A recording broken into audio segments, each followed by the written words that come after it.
Señores, gracias por continuar a esta hora de la mañana. En estos días, y bueno, durante mucho tiempo llevamos, pero estos días más intensamente hemos estado dando seguimiento a lo que ocurre en Venezuela. Venezuela es un país con graves conflictos en estos momentos y por supuesto que América Latina sigue con interés lo que allí ocurre y particularmente la República Dominicana.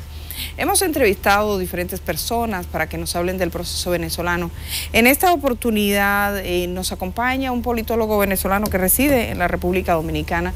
Él es Reiniero Casoni, tiene ya año y medio, me comentaba, viviendo en territorio dominicano, pero además había sido electo como concejal en su país. Sí, es correcto. Cuénteme, bueno, ¿sigue siendo concejal? ¿No es concejal? ¿Cómo fue ese proceso? Bueno, tengo un permiso fuera de la Cámara para no estar en Venezuela en este momento.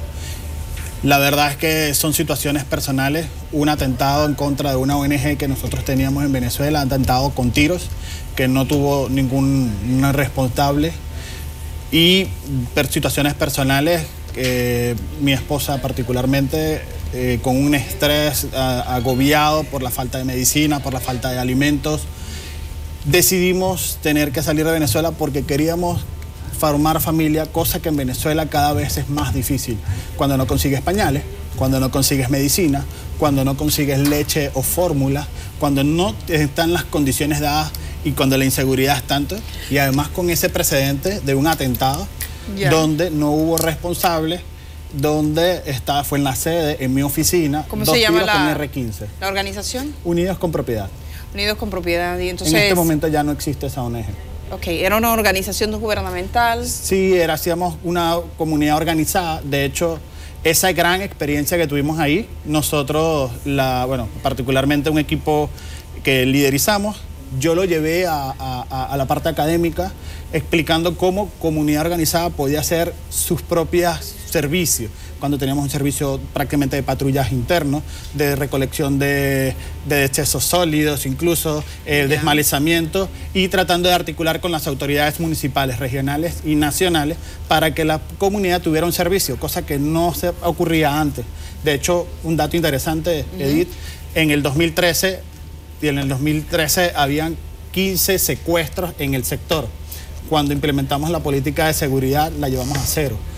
Entonces eso lo convertimos en un gran ensayo que fue ganador de un concurso internacional en el CLAT, el Centro Latinoamericano para Administración y el Desarrollo, que por cierto están abiertas las convocatorias de este año. La del año pasado era ensayo de participación comunitaria y gestión pública, y este año es ética y función pública. Bueno, usted es politólogo, ciudadano venezolano, y bueno, hace referencia, comenzando, a un tema que dice por el que está aquí además, que es el del abastecimiento. Parece ser que el abastecimiento en Venezuela es uno de los principales problemas ahora. ¿A qué cree usted que se debe el abastecimiento? Porque a fin de cuentas hay una política de los estados, el estado tiene una política, hay un empresariado, hay digamos, un comercio lícito. ¿Qué es lo que ha pasado en Venezuela para que se llegue a este estado de desabastecimiento de las cosas más fundamentales para la población? Bueno, hay que decir la verdad, cuando tú no tienes una política pública efectiva, cuando tú no tienes una planificación del Estado, cuando solo te basa en políticas asistencialistas y de importación, no fortalece el sector productivo. Y esos son 18 años que viene debilitándose el sector productivo y que Venezuela no ha sido capaz ni es capaz de autoabastecerse. Pero además de eso, la subida del dólar en Venezuela en relación a la bajada de los precios del barril de petróleo, pues definitivamente limitó la capacidad de adquisición por parte del gobierno nacional.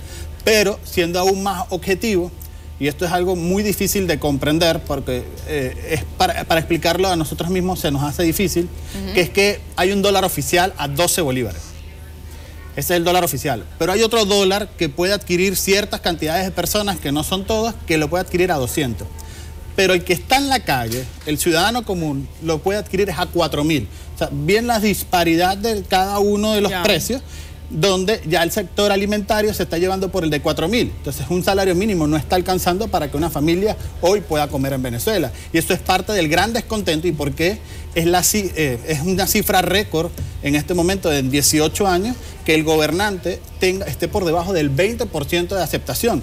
Y ahí tienes el ejemplo, hay unas imágenes muy buenas del caso de San Félix, que es una región de Venezuela, una ciudad muy popular de Venezuela, en el sur del país, donde Nicolás Maduro recibió huevo, piedra, tomate, sin embargo, muy habilidosamente, porque es que hay que reconocer que el gobierno nacional sabe sacar su buena comunicación política. Trató de vender que fue un baño popular, que fue algo a favor de él.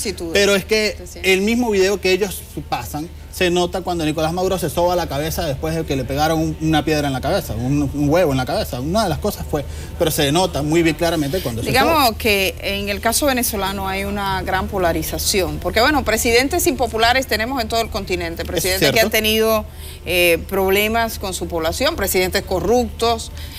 Sin embargo, en Venezuela hay como un fuego, una polarización, está muy dividido. Eres de la oposición completamente o eres del gobierno, y parece que son unos sectores enfrentados sin la posibilidad de llegar a un diálogo que haga gobernable ese país. La gobernabilidad como sistema dentro de un sistema democrático, y no viene desde ahora, viene desde antes.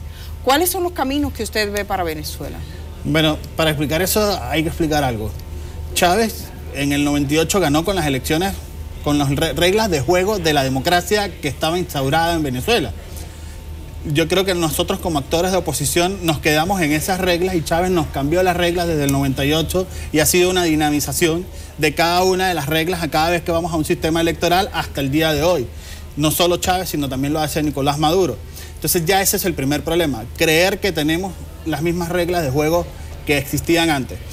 ¿Qué está ocurriendo hoy? Por primera vez la oposición venezolana está entendiendo y comprende que no podemos ir a las mismas reglas de antes del 98, ni a las reglas que ellos tienen, sino imponer unas propias reglas, que es lo que está haciendo al llevar a la calle una gran manifestación que además es impresionante, es un movimiento social, ya es una masa inerte, porque a los mismos dirigentes les están exigiendo acciones, les están exigiendo llegar a los lugares. Porque ¿qué está ocurriendo, Edith? Ahí en Venezuela, cuando tú convocabas una marcha, siempre te ponían un límite. No puedes pasar de aquí. Siempre te ponían un piquete de la guardia. Siempre colocaban algo para hacer una represión psicológica. Esa represión psicológica cayó. Ya la gente no quiere quedarse ahí. Por eso hay confrontación con la policía, pidiéndole traspasar las barreras que ellos colocan, incluso diputados encabezando las marchas, y por eso no hay tantos arrestos como quisiera el gobierno. Hay que, hasta el día de hoy, 536 arrestos realizados desde el 4 de abril hasta el día 14 de abril. 536 arrestos, de los cuales solo 120 personas han salido en libertad sin ningún tipo de medida. El resto ha tenido que ser sometido a audiencia, ha tenido que ser sometido a fianza, y de hecho tenemos actualmente a los morochos Sánchez, que están presos, que además han sido torturados para incriminar al gobernador Enrique Capriles. Ya. Mire, le preguntaba sobre el futuro. Parece que en este momento en Venezuela lo que reina es la incertidumbre. Uno no sabe lo que va a pasar, y esa es mi última pregunta. Lo que tiene que ocurrir es que la oposición tiene que seguir en la calle. Que esa presión genere de alguna u otra forma el quiebre o la fractura del chavismo al interno, porque eso es lo que está ocurriendo también. Cuando vemos a una fiscal general, Luisa Ortega Díaz, que es muy pro gobierno, que incluso en su discurso en contra de la sentencia del TCJ manifiesta su amor por Chávez, pero que eso estaba ocurriendo, era un golpe de Estado. Ese quiebre del chavismo va a ocurrir, y está ocurriendo, por varias razones. Y la primera, razones económicas. No hay abastecimiento, la gente no se da abasto para vivir. Ahí no se vive, se sobrevive. Que son dos cosas distintas, y eso es algo que se pierde la condición humana, como decía Hannah Arendt. Cuando el ser humano ya es lo que está pendiente es de tratar de subsistir. Y por eso es que hay tanta emocionalidad en la calle y en los movimientos sociales, en cada manifestación, porque cada vez se juega menos la gente, porque la vida la pierden en la esquina o no tienen alimento en su casa. Entonces se está viendo como única opción ese tipo de manifestaciones. Bueno, pues le agradecemos que usted haya estado esta mañana. Decimos que Rainier Casoni, un apellido italiano, hasta donde yo sepa, italiano, por supuesto, bueno, descendencia. Sí, soy producto del exilio. Mis abuelos, 3 de ellos, son exiliados. Mis abuelos paternos son italianos. Mi abuela materna es dominicana, salió de la dictadura de Trujillo. y mi abuelo venezolano, que en paz descanse, Luis Bujanda. Bueno, muchísimas gracias por estar esta mañana acá. Reside ahora en República Dominicana, como escucharon, y fue concejal electo. Gracias por estar. Otro día seguimos conversando sobre estos temas de Venezuela. Vamos a hacer un cambio.